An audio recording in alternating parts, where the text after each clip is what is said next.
Good morning dear students. आज हम आप लोगों के 9वें चैप्टर को आगे लेके चलते हैं, तो आप सभी लोग अपना चैप्टर निकाल के बैठ जाइए। Tit for tat. जैसा कि आप लोग सर आशुतोष मुखर्जी के बारे में और एक इंग्लिश मैन के बारे में पढ़ रहे थे कि वे दोनों एक ही कंपार्टमेंट में, जैसा कि आप लोग फिगर में भी देख रहे हैं, एक ही कंपार्टमेंट में दोनों बैठते हैं। लेकिन क्योंकि उस समय स्वतंत्रता संग्राम छिड़ा हुआ था, तो अंग्रेजों में और इंडियन में कितनी ज्यादा फुटमत थी, तो ये आप लोग समझ सकते हैं। तो उसी के व्यू पॉइंट को ले चल रहा है इस लेसन में हमारा जो राइटर है। तो हम लोग देखते हैं यहाँ से, without thinking for a moment, यानी हमने आगे पढ़ा था कि जो इंग्लिश मैन है हमारा, वो क्या करता है, अपने स्लीपर्स को निकालता है और स्लीपर्स को निकाल के नीचे रखने की, यानी इस बेंच बर्थ के नीचे, यानी जो सीट है इसके नीचे रखने चलता है। तब तक वो देखता है कि वहां पे इंडियन ने भी अपने स्लीपर्स को निकाल के रखा था। और जैसे ही उसकी निगाह उसके स्लीपर पे पड़ती है सर आशुतोष के, तो वो क्या करता है, without thinking for a moment, यानी बिना एक क्षण भी सोचे, ही picked up the slippers and threw them through the open window. वो स्लीपर्स को उठाता है और खुली हुई खिड़की से, विंडो मतलब खिड़की, ओपन मतलब खुला हुआ, खुली हुई खिड़की से उसको बाहर फेंक देता है। डूइंग दिस, ऐसा करते हुए, the English man smiled to himself, वह अपने आप में ही मुस्कुरा रहा था, यानी उसको बड़ा आनंद आ रहा था कि वो इंडियन का स्लीपर उठा करके फेंक दिया। उसको ये सब करते हुए बहुत अच्छा लग रहा था, इसलिए वो अपने आप में ही स्माइल कर रहा था। How would the native react when he found his slippers missing, वो यही सोच रहा था कि एक देशी व्यक्ति जिसे अपनी मातृभाषा से ज्यादा लगाव होता, मातृभूमि से ज्यादा लगाव होता है, उसका रिएक्ट क्या होगा, यानी उसकी प्रतिक्रिया क्या होगी जब वह उठेगा और अपने स्लीपर्स को गायब देखेगा। तो इसीलिए ये सोच के इंग्लिशमैन मुस्कुरा रहा है। He was certain about one thing, वह एक बात के लिए तो निश्चित था कि he would have fun watching the native go around on bare feet. Bare feet मतलब होता है नंगे पैर चलना। कह रहा है कि एक बात तो निश्चित है कि जब मैं उस नेटिव को, यानी उस इंडियन को मैं देखूंगा ऐसे पैदल जाते हुए, यानी बिना चप्पलों के, तो मुझे बहुत अच्छा लगेगा, यानी फन, उसमें उसको बहुत मजा आएगी। Thinking about the fun on next morning, और इसी आनंद को सोचते हुए दूसरी दिन सुबह हो जाती है, यानी अगली सुबह होती है, जब वो सोता है फिर सुबह होती है। He switched off the light and lay down thrilled with what he had done, वह अपनी लाइट को ऑफ करता है, यानी बल्ब को बंद करता है, और ले डाउन यानी सो जाता है, थ्रिल्ड विथ यानी यही सोच के एकदम उत्साह में है वो, व्हाट ही हैड डन कि उसने क्या किया है। It did not take him long to fall asleep, asleep मतलब गहरी निद्रा में सोना, यानी वो बहुत देर तक गहरी निद्रा में नहीं सोता है।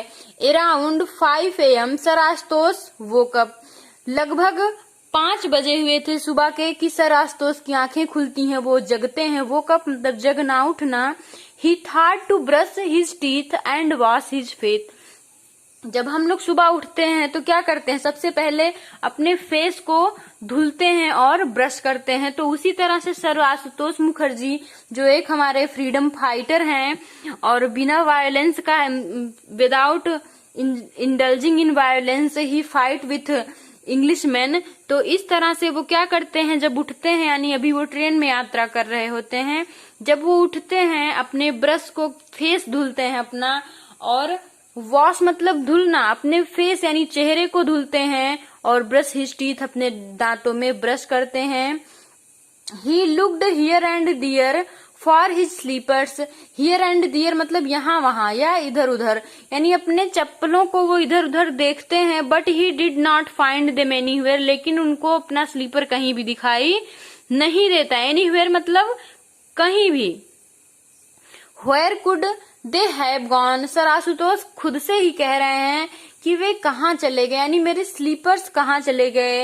It did not take him long to know the whole mystery, और यह ज्यादा समय उनको नहीं लगता है यह समझने में कि जितने, मिस्ट्री मतलब होता है रहस्य, होल मतलब संपूर्ण, यानी संपूर्ण रहस्य समझने में उन्हें ज्यादा वक्त नहीं लगता है। आगे क्या होता है, the Englishman must have thrown his slippers out of the window. वो क्या सोचते हैं कि जरूर इस अंग्रेज व्यक्ति ने ही मेरे स्लीपर्स को विंडो से यानी खिड़की से क्या किया है, फेंक दिया है।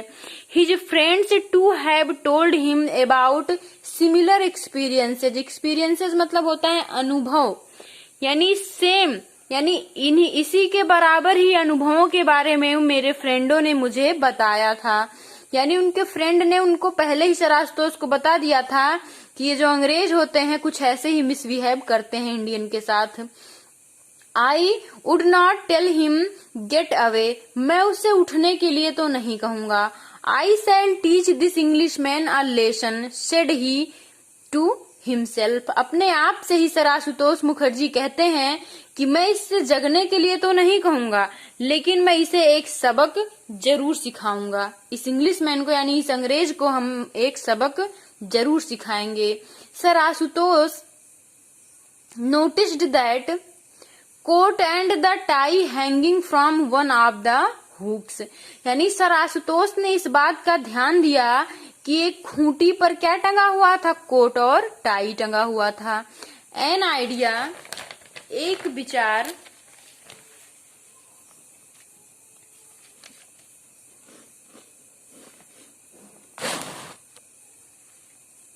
केम टू हिज माइंड, और उनके दिमाग में एक विचार आता है। He picked up the coat and threw it out of the window. वे कोट को उठाते हैं और विंडो से यानी खिड़की से बाहर फेंक देते हैं। Then he went to the bathroom, और उसके बाद बाथरूम में नहाने के लिए जाते हैं। Freshened up and return to his compartment bare foot, यानी नंगे पैर ही वो बाथरूम में जाते हैं और वहां से एकदम तरोताजा यानी नहा धोकर फ्रेश होकर के वो बाहर अपने फिर से अपने कंपार्टमेंट यानी अपने डिब्बे में अपने बर्थ पे आकर के बैठ जाते हैं। The darkness had decreased by now and the eastern sky had got a lovely pink shade. क्या उस दृश्य के बारे में बताया जा रहा है कि सुबह का समय है और डार्कनेस जो है वो डिक्रीज हो रहा है, यानी धीरे धीरे कम हो रहा है। डिक्रीज मतलब कम होना। बाई नाउ यानी अभी जो समय है धीरे धीरे ये डार्कनेस खत्म होता जा रहा है, और जो पूर्वी दिशा है हमारी पूर्वी आकाश है, had got a lovely pink shade, उसमें एक पिंक कलर का यानी गुलाबी कलर का बहुत ही प्रेटी बहुत ही सुंदर एकदम प्यारा सा क्या बना हुआ है, रंगों का शेड बना दिखाई दे रहा है। यानी उसके कहने का मतलब है कि सुबह होने ही वाली है। तो नेक्स्ट हम लोग अगली वीडियो में पढ़ते हैं, क्योंकि इसमें स्टोरेज थोड़ा कम हो गया है मोबाइल में और वीडियो अपने आप ही बंद हो जा रही है। तो आज आप लोग इतना ही पढ़िए, फिर नेक्स्ट हम कल आपको पढ़ाते हैं।